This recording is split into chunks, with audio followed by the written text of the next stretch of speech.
turn the recording too. Hello everyone, welcome to the kickoff meeting for the HanDiRob project.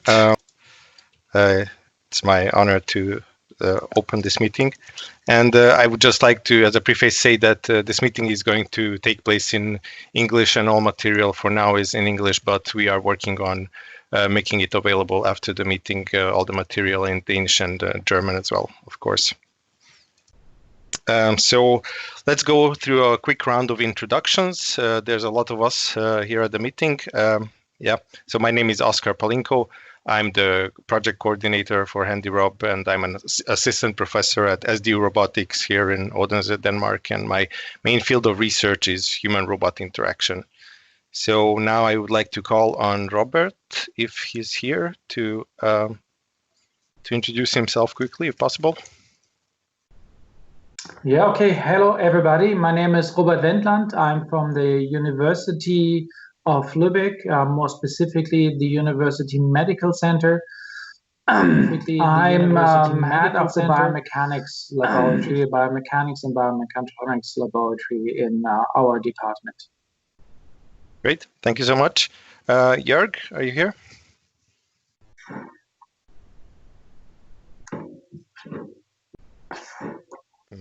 Maybe it's not. Jörg is not here.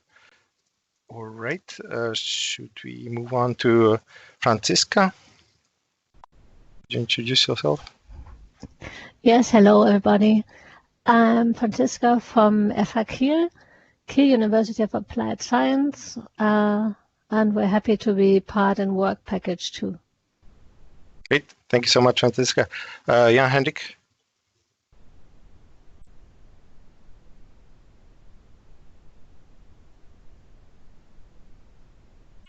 Great, thank you so much. So if you don't mind, please turn on your cameras if possible, if you have the opportunity, just so that we emulate a real meeting. So then from Odense University Hospital, we have Lisa and Mette. Yes. Lisa, are you here? Yes, my name is Lisa, and I'm an infection control nurse. I'm sorry, but my colleague Mette is not able to be here today. Sorry? That's fine. That's fine. Yeah. Thank you very much for participating. Thank you. Then we have Eva from Abena. Yes, my name is Eva. Oh, you're cutting off, Eva. So we heard you at the beginning, but not after that. Nope.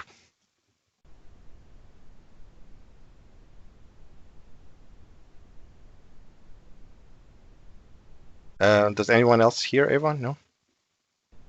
No. We can see your picture, but not the voice. We just heard your name, but yeah, maybe I can just say sorry. We are in a little bit of a rush. So Eva is from Abena, and she's the head of sustainability and development at Abena. So is that correct? Great. Thank you very much. Let's move on. And yeah, the most populous group here is from SDU, from University of Southern Denmark, here in Odense. Leon, do you want to say a word too? Yeah. Hi, I'm Leon Modenhagen, associate professor at SDU and heading the welfare robotics group there. Great, thank you very much. Norbert, are you here? Yeah, yes, Norbert Krüger. I'm working in welfare and in industrial robotics, and I'm very glad that this project worked. So it was a very strange process to get it started, but then at the end we succeeded. Yes, it was Norbert's brainchild, and we made it work in the end. So I'm glad about that. So thank you, Norbert, for all your contribution. Connie, are you here? Yes, I'm here. My name is Connie Heitmann, and I'm also from SDU.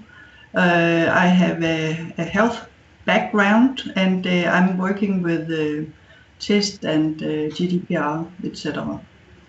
Great, thank you so much. Christian? Yeah, I'm Christian Tarp. I'm one of the engineers here, specifically mechanical engineering, so mostly physical structuring and production of parts, stuff like that, yeah. Okay, great, thank you very much. Frederick, are you here? Oops, maybe not Frederick. Lakshadip? Hi, I'm Lakshdeep, and I'm a PhD student here at SQ Robotics. Great, thank you so much. I think Avki said that she would be late. I assume she's not here. Andreas? Yeah, I'm Andreas Sørensen, and I'm a student doing my master's in robotics at SDU. Great, thank you so much. Rasmus? Yeah, hi, I'm Rasmus, and I'm studying robotics on my bachelor's, also at SDU. Great, thank you so much. And Daniel? Is Daniel here?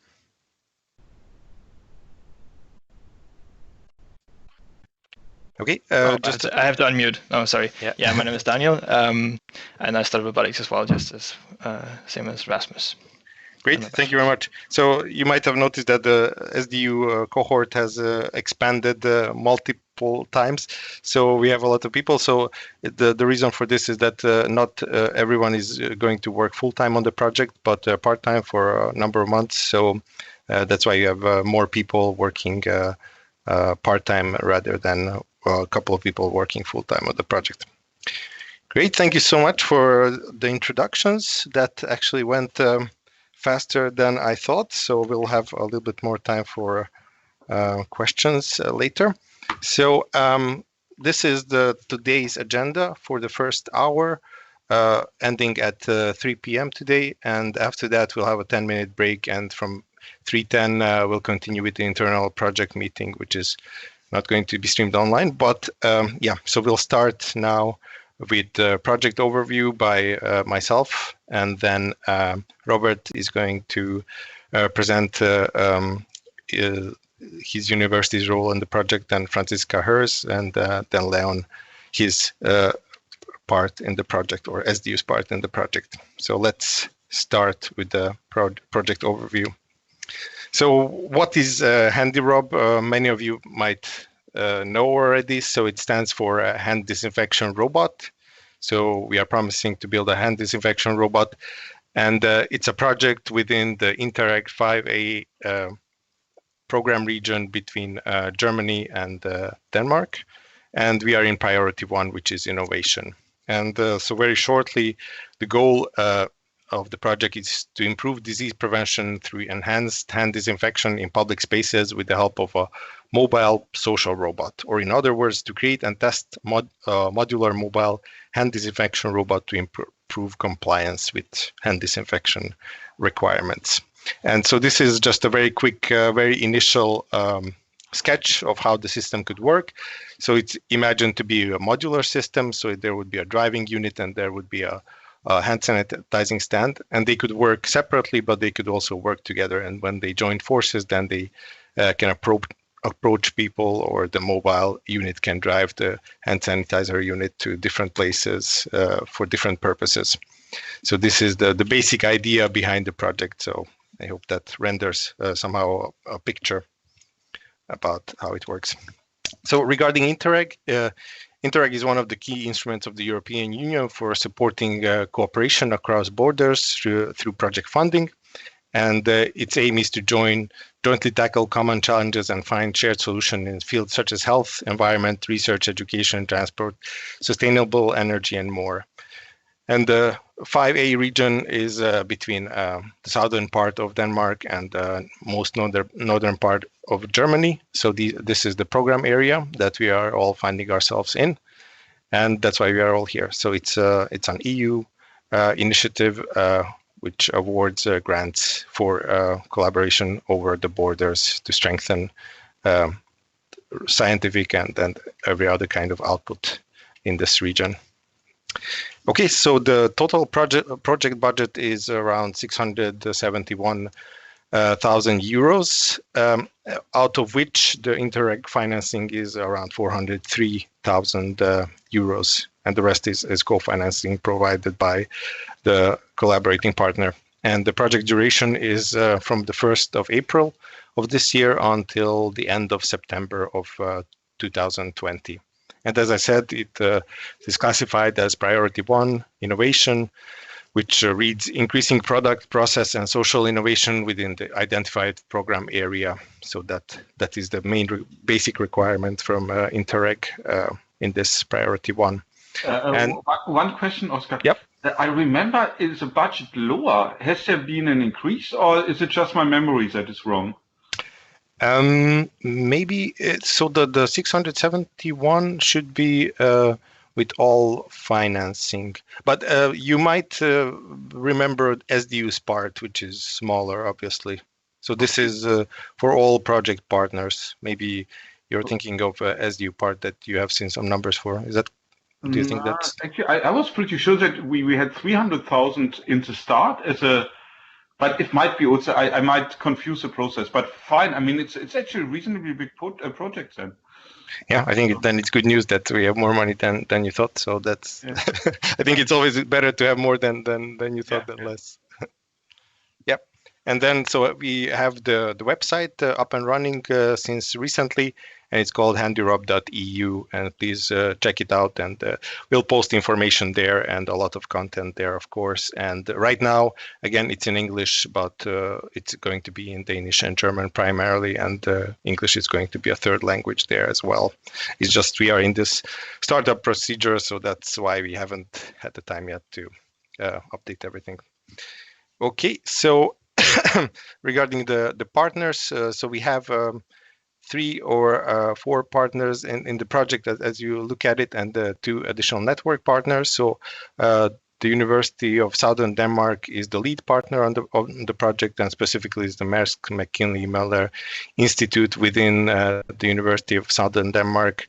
This is where SDU Robotics, our home, is located here in Odense, Denmark. And so we are going to be mainly responsible for designing of the mobile robot and the lower part of the stand, and the robot behavior and human-robot interaction, and as well as testing of the designed robot at various locations. So, and yeah, so we are taking the lead partner role here. Then we have the Universität zu Lübeck, I'm sorry, and more specifically the University Hospital Schleswig-Holstein, and with Robert, and they are going to be responsible for designing of the hand disinfection stand and testing of the robot hand disinfection quality.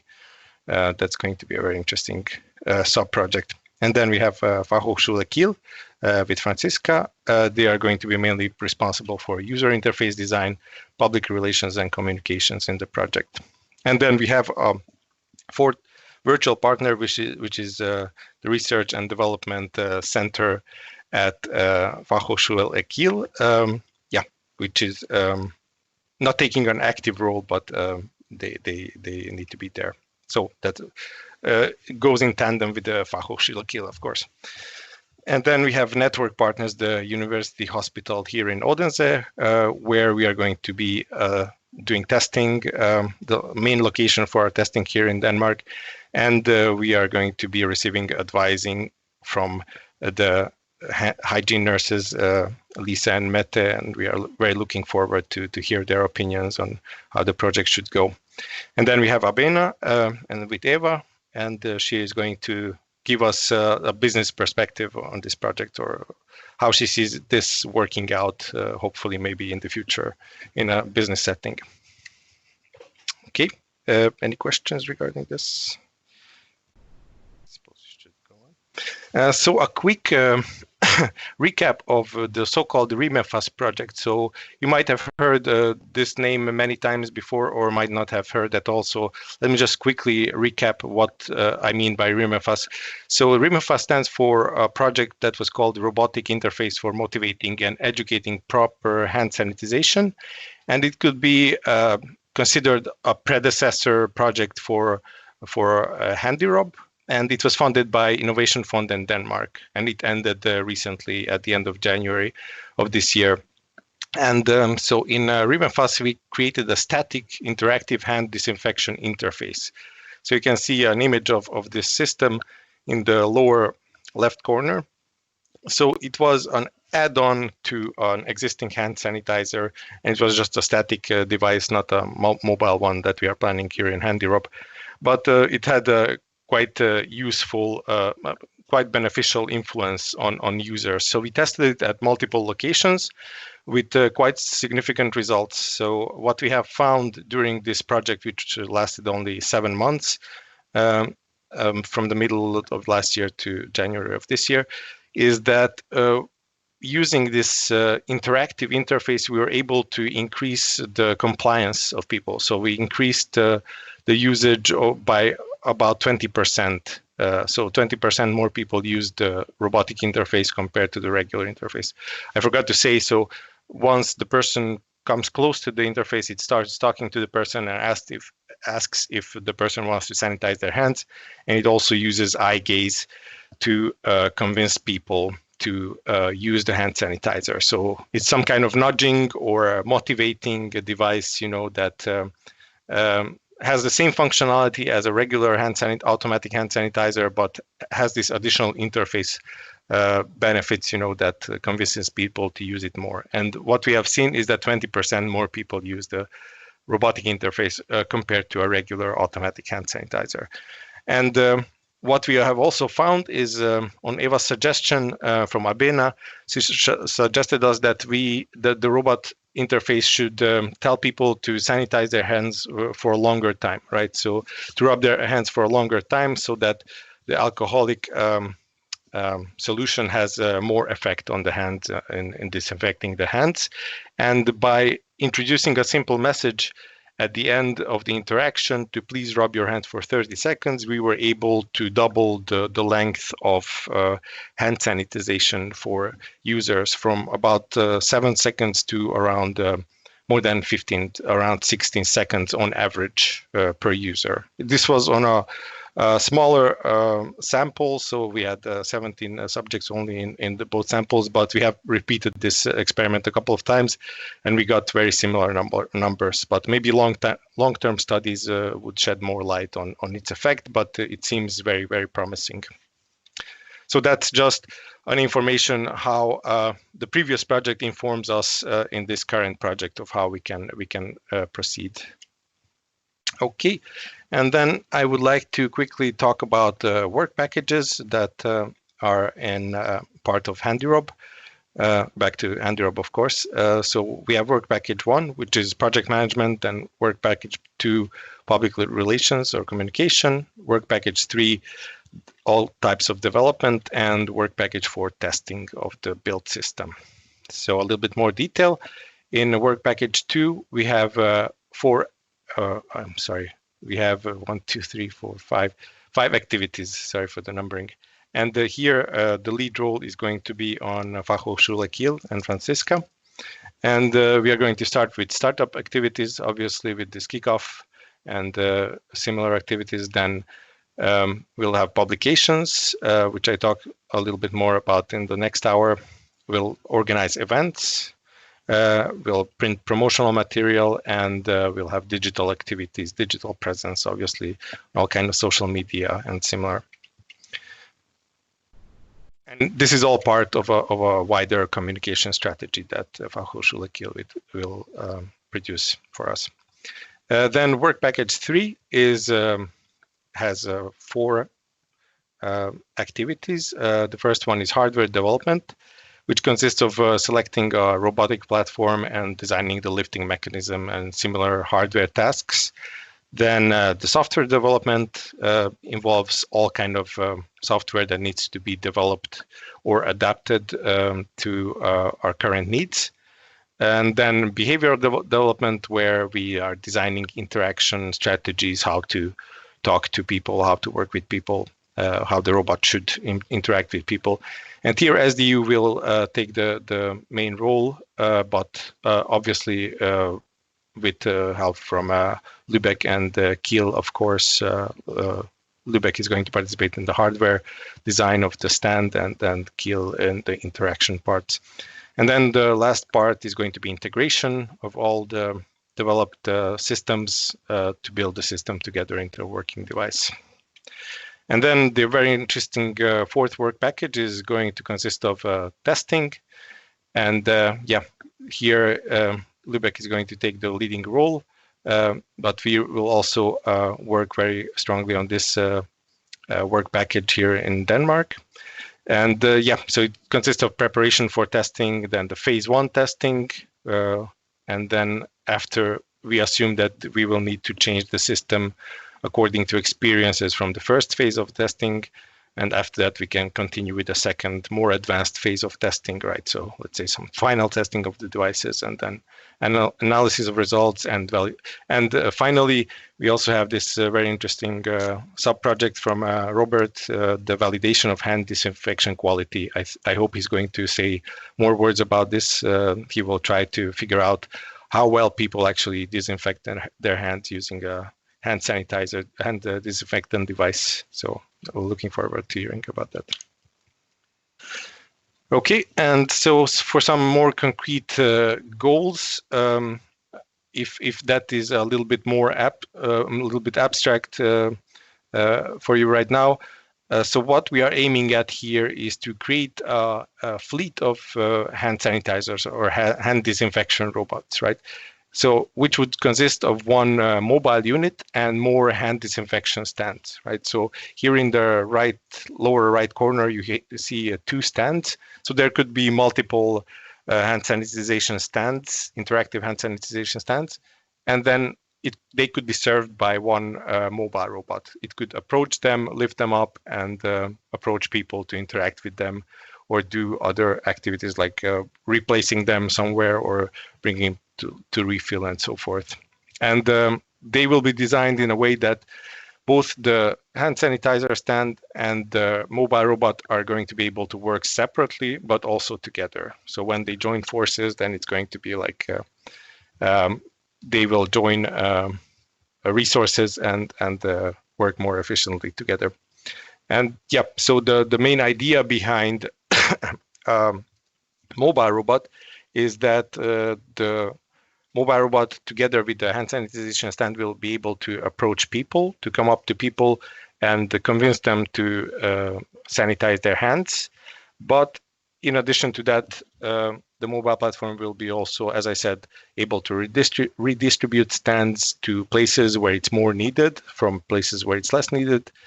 And then if the hand sanitizers run out of disinfectant refill, then it can bring it to a service personnel who can change the disinfectant. And hopefully the mobile robot will be also able to charge the batteries of the stand, which also runs off electricity. Okay, and regarding concrete robot development details, so as I said, I think before, so SD will be responsible for the mobile robot and the bottom of the stand, so coupling with the robot and lifting of the stand. And testing will be done at Odense University Hospital and also at the University Clinic in Schleswig-Holstein. UCL Lübeck will design the stand, except the bottom part, but we'll have to work together, obviously, on this part to make things work.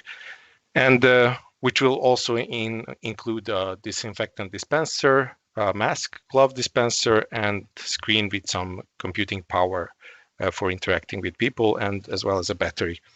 And the UCL will also be part of the testing, of course, at University Klinikum Schleswig-Holstein. And Fachhochschule Kiel will work on the user interface on top of the disinfection stand in practice. All right. So that concludes my initial remarks of the project, and I would now like to ask Robert to take over and to talk about the Lübeck's participation in the project. Robert, I hope you are able to share.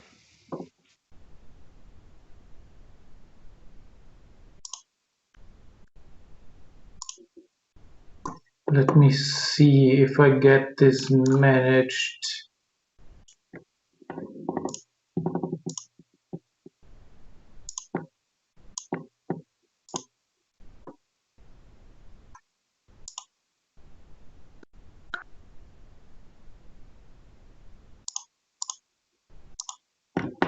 Seems I'm not allowed to share my screen, actually. Just a second.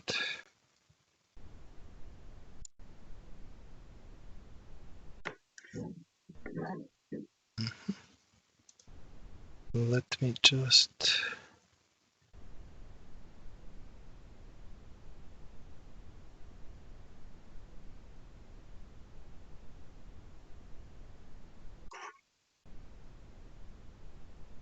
Oh, make presenter. Hopefully now it will work.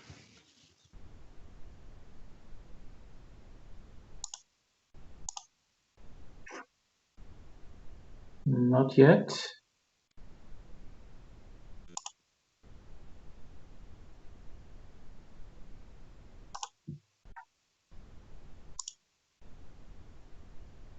Okay, now you moved up. I saw this.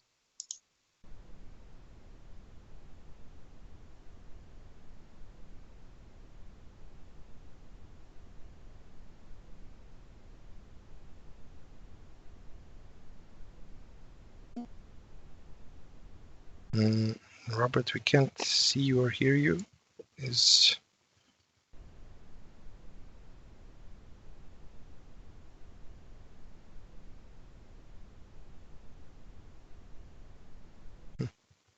Maybe we should move on.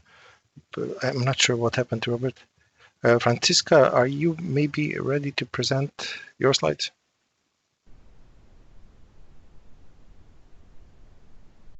Yes, I am. I guess that I'm also not allowed to share my screens. That's why I mailed them to you once more, in case it happens. Just a second. I think I can enable my software to do so. Just a second.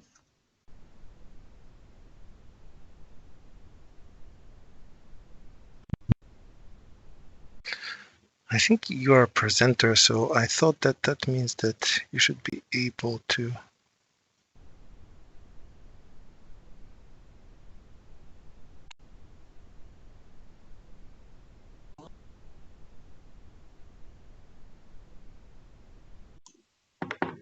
I'm sorry, I just got kicked out while I wanted to start my presentation. Oh. So I asked Franziska to fill in, but you haven't started yet.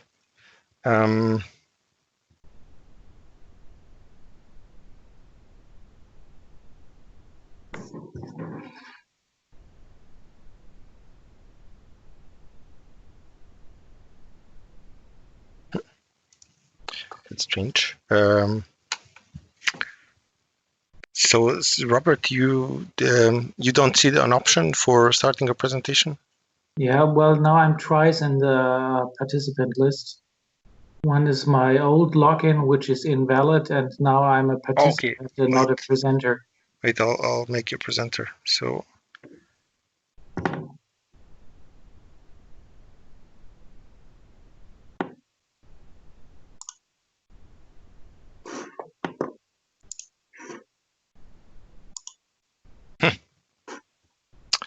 Okay. Now you're a presenter. Seems to work. Can you see my screen? It's loading something.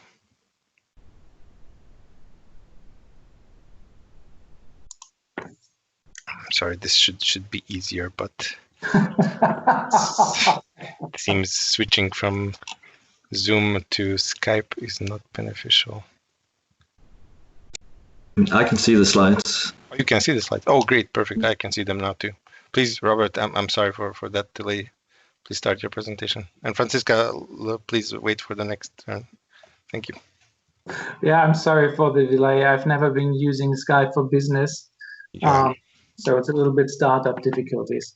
But yeah, again, a nice welcome from me as well in the kickoff meeting for the HanDiRob project. I'm really glad that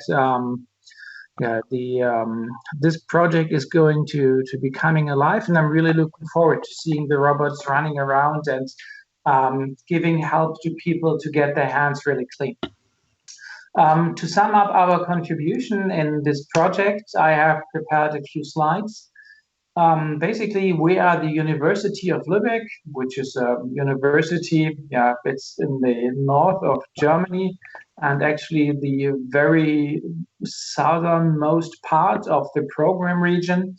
The University of Lübeck itself has roughly 5,000 students, and it's sharing a campus here in Lübeck with the Technical University of Lübeck and the University Medical Center of Schleswig-Holstein with the campus Lübeck.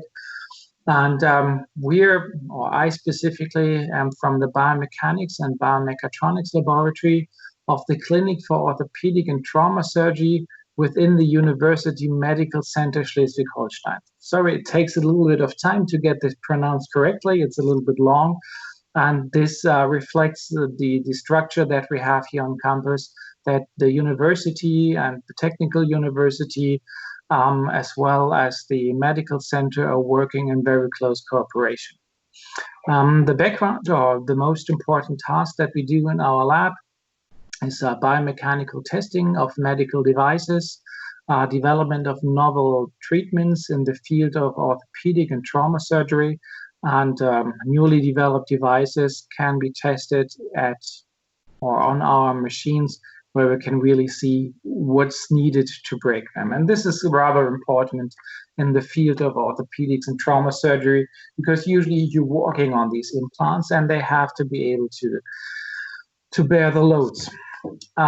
We're also participating in numerous clinical trials, so there's lots and lots of background that makes us a partner for this project, and I'm really looking forward to starting actually with this project.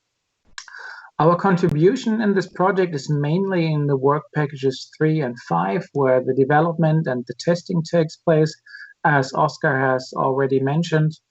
And basically, yeah, it's the design of the hand disinfection stand itself, so a piece of hardware that's able to carry the hand sanitizing unit and also the user interface.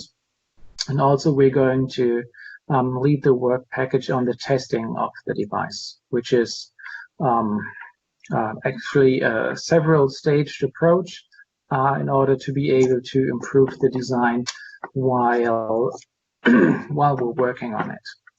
So the design of the hand disinfection stand, Oscar, I'm sorry, but I stole your picture again here. It gives a nice overview of what we're going to do. You see here the mobile robot platform, and the hand sanitizer stand goes on top. And we're going to find how to place all of the necessary sensors, the actuators, the display, for instance, and the other user interface components on the stand, so it's not too heavy, for instance. We have to place the power supply and find an optimum power supply that it's running for a long time while being lightweight.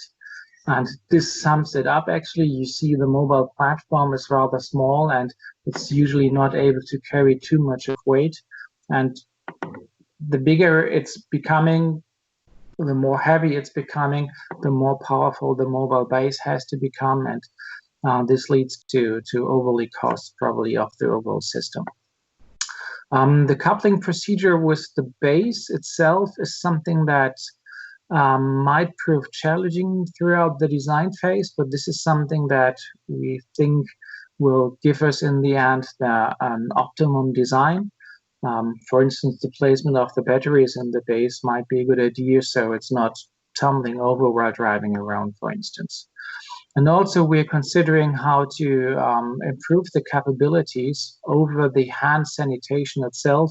Maybe a mask dispenser might be really helpful, or also a glove dispenser might be really helpful in order to make the product or possible product out of our research product more useful for the end users. The testing of the robot and especially the hand disinfection quality is also something that's going to take place, as well as in the Danish partners. And also these are several tests that we're going to implement. One that's really important for us is just the baseline hygiene tests. For instance, as you already mentioned for the RimFast project, that you made an assessment how long users are actually taking time in order to get their hands really clean. And the numbers that you showed, you saw an improvement, but still it's rather low on time. And it's usually not sufficient to sanitize your hand only for a few seconds. Then they're usually not clean. So what we're going to do is to make a test and monitor the people, the employees, the visitors entering the campus or the building on the campus, and noting down how long people are usually sanitizing their hands and what's the ratio of persons really doing it. Another really important task is the efficiency of the video instructions that is going to be used, or the user interface that's going to guide the people or the users throughout the hand sanitation process. And our aim is to test the disinfection quality while using the HanDiRob system versus the conventional or unguided disinfection, because everybody is able to spit a small amount of disinfectant on the hand and rub it a little bit, but we're not quite sure if this is sufficient to have your hands really clean afterwards. There are actually some products on the market which are able to visualize how good your hand disinfection is. And in training courses for hand disinfection, these products are being used. And here you see a picture of a product which is called HanDiRob. This is just an add-on to just plain hand disinfection materials. And excuse me, Robert. Are we supposed to see some slides? Because we just I'm just looking at the first one. Really? Yeah, I'm not sure if I'm the only one. No, I can see the new one. You can see the pictures. Yes. I just see the HanDiRob contribution, the start slide. I'm sorry. It's I suppose other people see different ones. I'm sorry. This is not ideal, Skype. But let's carry on, and we'll share the slides afterwards. Thank you. Is that okay? Thank you. Sorry. I'm sorry, this is a little bit embarrassing talking about pictures and text that I see on my screen, but this is not visible for all of you. I'm really sorry for that. But basically, you see a pair of hands that are glowing and blue, and a bluish hue. And the idea is that you add this product to hand sanitizers. You try to sanitize your hands. You hold your hands under ultraviolet light, and the hands start to glow at the spots where the hand disinfectant wetted the surface. And by this, you're able to quantify the area of your hands which was in contact with the hand sanitizing solution. So this is actually quite a good way to quantify how good your hand sanitation is. And before, we already had a project where we tried to do actually the very opposite, but we also used a fluorescent material, and we simulated operations, routine orthopedic operations for joint arthroplasty, and we were trying to measure how much blood splats you have on your body, your face, your hands, your masks while you're doing these operations. And coming only from these fluorescent images to something that you can actually quantify takes a little bit of effort, because the signal or the video quality is actually usually low when doing this. And we think that we're able to do so because we have already done this. Now the last slide, actually, again, it's Oscar's picture of the HanDiRob system again. Because apart from the testing of the hand sanitation quality, obviously we're also going to do robot testing in our facilities. You have to test the different technical components that come into the hand disinfection stand. We have to test the coupling procedure with the base. The user interaction might be tested also initially at the FH Kiel and then also in our side. And really important is a feedback loop to improve the system while we're working on it. And that's it from my side. Thank you very much for your attention, and I'm really sorry that you maybe not have been able to see the slides that I tried to present. Great. Thank you so much, Robert, for your presentation. That was very interesting. And thank you for participating in the project. I think it's going to be a great, very interesting project. Well, Franziska, are you ready to present? I can show your slides if that's better. I just did. Can you see mine now? Let's see. You see my slides? No, not yet.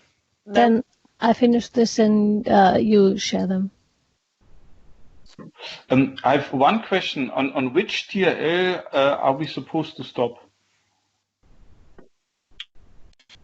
That's a good question. I don't know. Should it be around 6 or 7 or maybe in that region? The validation at an operational environment. Yeah. But we can maybe discuss that in the second hour if that's okay. So it's not written in the proposal in any way, or? Okay. Yeah. So we'll discuss it in a moment if that's okay. So that just we finish up the presentations in the first hour and then second hour can discuss that. Can you see my screen? No. Nope. It's coming. It's coming. Just wait. Quite slow. Because we don't have Skype for Business as a license in our school, and we are participating as a guest, and this is probably a bit reducing the quality. I think that might be a problem. That's why. Anyone else sees my screen? HanDiRob FHK's contribution. Yes, we can see. Yes. Okay. Yes. Then maybe so we are at the first slide. Yeah, fine. We are. Okay. Yeah. There's us. I think we're just a small partner in the in this network, and trying to do a little contribution to it. FHK is hosting several different studying programs, altogether a bit more than 7,000 students, but in various fields. And our department of media is a smaller department in there.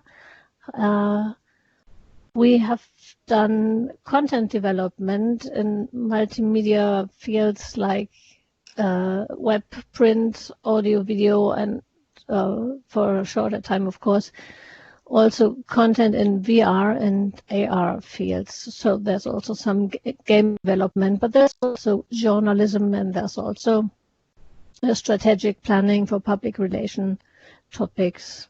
So that's our department. And by the way, meanwhile, we also contain civil engineering studying programs under our roof, but that's something very specific. So yeah, that's perhaps enough to talk about us. Maybe show the next slide. What can we contribute? Well, we have some understanding in content. So thinking about content development, who is going to perceive it, and in which kind of media will people open something in a smartphone app? How much text can they understand when they read something in a smartphone? Or how can you distribute something when you are working in a submarine and there's no Wi-Fi? Or what do people think when they get shown certain content via a certain media channel? These are basically some directions from which we not that much search, but produce media, because we are basically teaching and not that much researching, because we're not paid for that. So, and that's the reason why we participate in the work package number 2, which is communication. So we think about the different channels in which we can talk about HanDiRob and tell the public or certain interest groups about what Oscar and his team are doing here. So next slide. That's what the application says. We'll focus our communication strategy based on digital media, like creating a website. So that's just been done now. It's ready on Facebook, Twitter, and other social platforms. So today this morning, actually, the Twitter account and the LinkedIn account have been set up. I will make sure to keep all project participants informed on any new development or circumstance by organizing mailing lists. Not so sure whether we need a mailing list still, but that's what we wrote, or somebody wrote in the application actually, but definitely the social media account. The website as well as social media presence will be created and maintained by FHKIL, and I think after the project this will be handed over to SDU, so you can continue to maintain this while we first did the hosting contract and everything. Okay, thank you. Next slide. Yeah, and some promotional material will be created and disseminated. Now, in other projects beforehand, we needed promotional material like roll-ups and stuff when we went to events like the WIN, or when you went to conferences. We had this big health conference in Kiel in the Ostseehalle, which is quite a big place actually. But where would you need roll-ups when you're basically everyone in a home office and the conference is an online one? So promotional material will have to be rethought. What will we need during pandemic times? We're not sure yet. But we are, of course, prepared to do anything if you need printed stuff or so. What it also says in the application is we don't only need a website, but also streams of information need to be established to read wide audience. So that's what we started. And if you carry on the next slide. There's a picture of the communication plan that we showed to Interreg. You have to draw a horizontal line. Below the line is the internal communication. We decided to work on Microsoft Teams. We have some Zoom meetings that's done basically by Oscar, I think, who's inviting us and sharing important information, but we agree that we exchange via emails or via Microsoft Teams and not via different channels, because otherwise information may get lost. The more channels we have, the more difficult it is to stay connected. So we found out.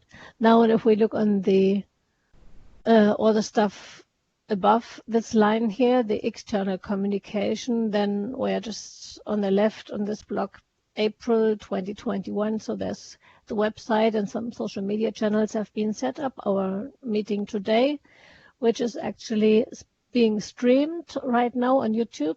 I'm taking screenshots meanwhile. So this is all there, this dissemination, which is very important, especially for Interreg. And a statement is put on Twitter, correct me if I'm wrong, Jan-Henrik, and on LinkedIn.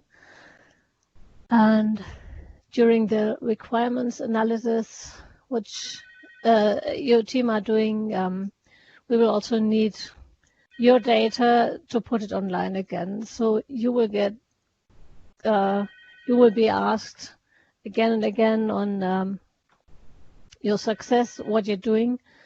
So we have something that we can put online, of course. So January 2022, we hope to present a solution and to show video, to have press releases, and share this on social media again. And hopefully this very colorful evaluation that Robert just talked about will be shown in January, from January next year onwards. So that's about the time schedule that we thought about. Now, slightly pushed before to be a bit earlier, I think, during the last press release from Christina Ehlers from Interreg, I think. It sounded like we had to finish a bit earlier, but this is at least the time schedule that I had. And our target groups would be the region Sjælland, the Cairn region, of course, of which also Kiel and Lübeck are part, and companies in the hygiene sector, hospitals, probably the research community, and what are here called the public, who particularly might be interested in it. So that's a rough communication plan for work in this field. So you understand, when we bomb you with questions, that's to fill this plan, okay? Thank you. Then carry on next screen. And then the application says that we will also create a user interface.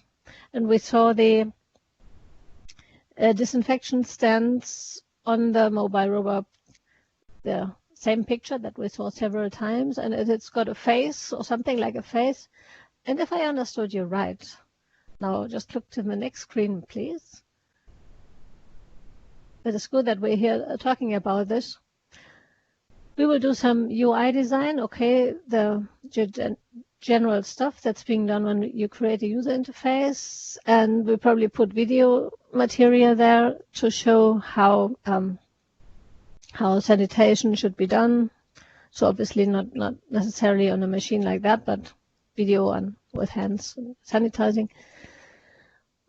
But then you also wanted, because talking about a prototype is always being misinterpretable. One person thinks of a working, fully ready machine that can do everything and that can basically be sold on the market as the 8.0, the 1.0 version, and somebody else has a prototype is just a rough sketch of what's to be developed later on. So could you show the next slide, please? And the text as well. Is this what we're talking about? What we're supposed? So that's what I would like to discuss with you, because I'm not quite sure whether we still both mean the same when we talk about this design part here, the mock-up, because I've been misinterpretations. I've seen many of those. So we can discuss this later on when that part is on today. Yep, that sounds great. Thank you very much, Franziska. Let's discuss it in a bit. And thank you for your participation in the project. Very much appreciated. And Franziska and Robert have been participating in the previous HealthCat project, and there has been already very good collaboration established back then. Thank you. Leon, are you here? Yes, I am. Can you share, or do you want me to share your slides? I'm in the process of trying to do so.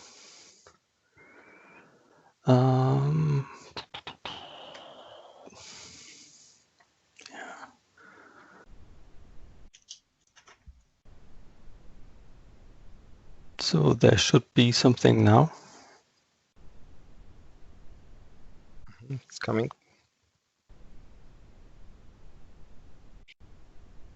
Yep, you can see it. Cool. At least I can. Brilliant.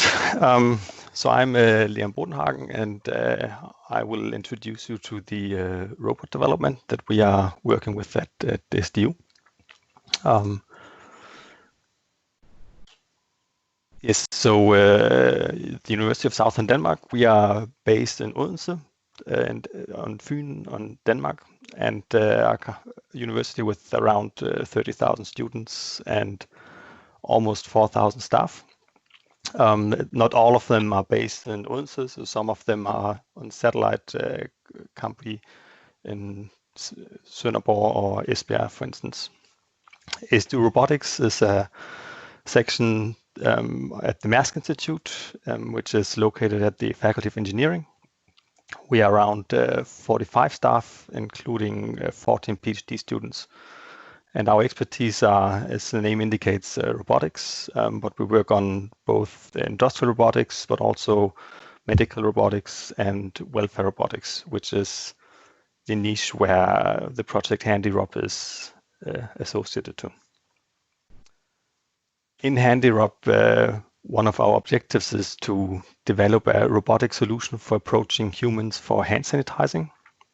So the sketch here illustrates our very first thought of how this could look like. So we have a mobile robot that can transport a hand sanitizing stand.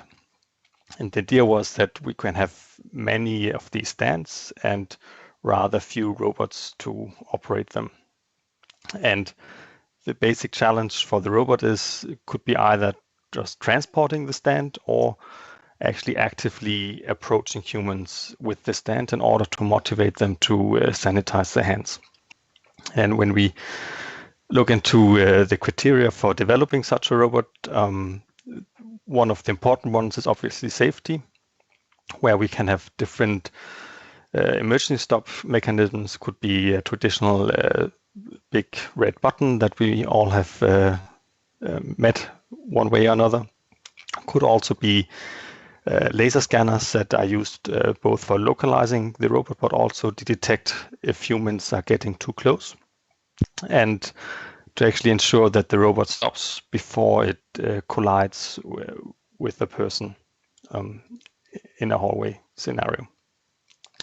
It could also be various other aspects that are relevant for safety. So it could be the shape of the robot, it could be the weight of the robot. So the heavier the robot is, the worse is a potential collision, so the more damage can be done, but also the longer it will take, for instance, to slow down the robot in order to avoid a collision. Another aspect is the maneuverability. Is everything okay? I think so. Good. So when we choose the base, we also choose the kinematics of the platform. So how are the wheels placed, and choose thereby implicitly how the robot can drive and park. So some robots are omnidirectional. That means they can drive in all directions, so both forwards and backwards and sidewards, and they can rotate on the spot. Other ones have like an Ackermann steering, which is you can compare with a car where you have two steering wheels and a fixed axle. Other ones have a differential drive where it can actually rotate around the spot in the center of the robot. Another aspect we look into is the cost. So if this would actually really make sense, it needs to be at a reasonable cost. Otherwise, it won't be an feasible solution for future use. And last but not least, it's the user perception. So the size of the robot, the shape of it, the noise that it makes, also the colors, for instance, influences how the user perceive it and their willingness and also ability to interact with this robot. So if we're looking into different platforms that we can use for it, there are a lot of them available off the shelf. Some are cheaper, some are more pricey, some are more sturdy, some are not. All of them that are relevant for us are somehow flat. And the idea is that we can have some latching mechanism that then can pick up the actual sanitizing stand and transport it. So all the safety mechanisms and the navigation and the mobility will be based on this lower part of the robot that can pick up the stand, and all the interaction and the hand sanitizing features, they will be on this stand that we can then pick up. When we're looking into the bits and pieces that we need for developing such a solution, the development in the last, let's say, 10 years was quite tremendous.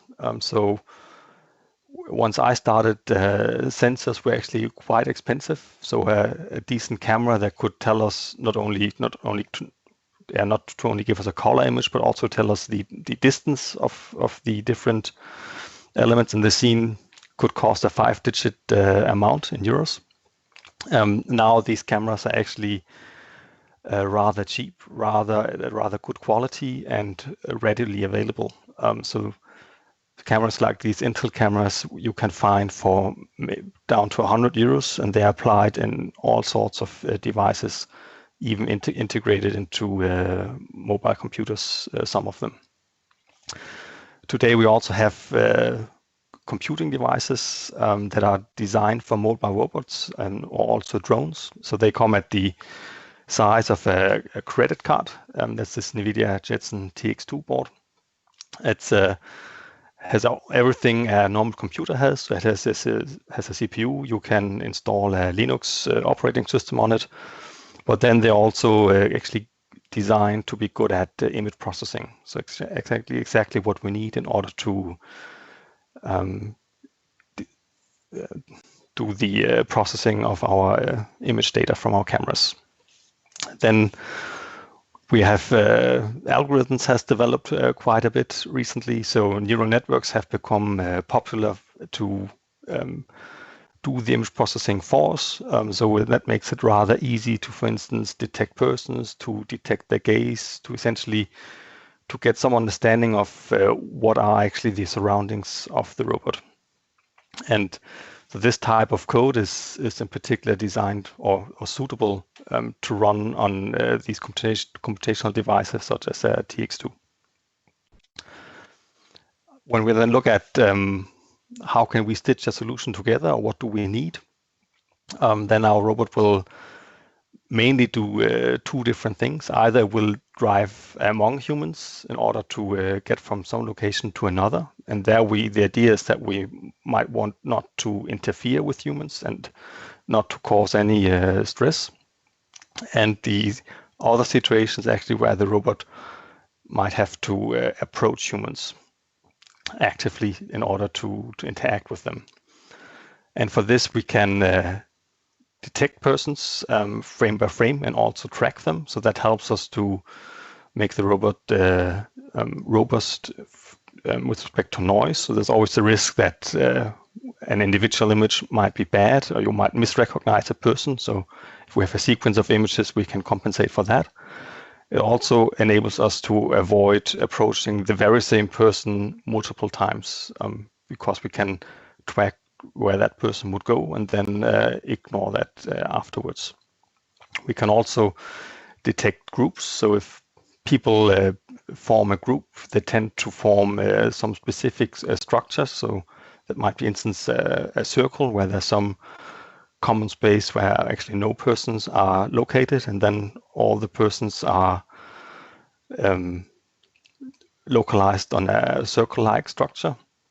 And we can make use of such information when actually planning for how to engage with them. So if we want to engage with a group that is formed as a circle, then we should, one suggestion could be that the robot actually enters the circle in order to interact with the group. And one of the other mechanisms that we look into once we have detected persons and where they are is actually also detect their gaze and make use of that information to figure out if they are interacting with the robot, and if yes, then also potentially to use gaze by the robot in order to indicate that we have actually seen the person and that we are also interacting with that person. Yes, so that's some of the bits and pieces that we foresee to work on in this project. And yeah, maybe no, for sure we will see this robot drive around and meet it in, for instance, also Lübeck. So thank you for watching so far, and then I give the word back to Oscar. Great. Thank you so much, Leon. Yeah, I also very much hope that it will be driving all over the places. With that being said, so I would like to ask our YouTube audience if they have any questions. Please post them very quickly now, because soon we'll end the public part of the meeting. But please feel free to post your questions in the chat on YouTube. And in the meanwhile, yeah, so after this, maybe let's not have internal questions because we are already over time. We'll continue with the questions in the second hour, the internal questions. All right. I'm not getting any questions from YouTube. So then let's end our, let me see if Jan Henrik has something. Okay, no. So then let's end the public part of this meeting. Thank you for your attention, and please check back on us on the development, further development of the project. We'll keep you updated through our website and additional social media presence. So thank you very much, and let's the rest of us who are at the Oscar. Yep. Sorry. Mayperhaps everybody share the most social media channels. Yes, that's a great idea. So if you like this presentation, please do share information about our project in any possible way, Twitter, LinkedIn, or the website primarily. So yeah, because Interact counts it, and Interact will only give us all more money if we tell this everybody and fill these channels and make noise there. That's good. We'll try our best with that. Thank you, Franziska, for that. Yeah. So with that, so here we at the Skype meeting. Let's reconvene in 10 minutes at 3:15 and continue with the discussion on a number of additional topics. So.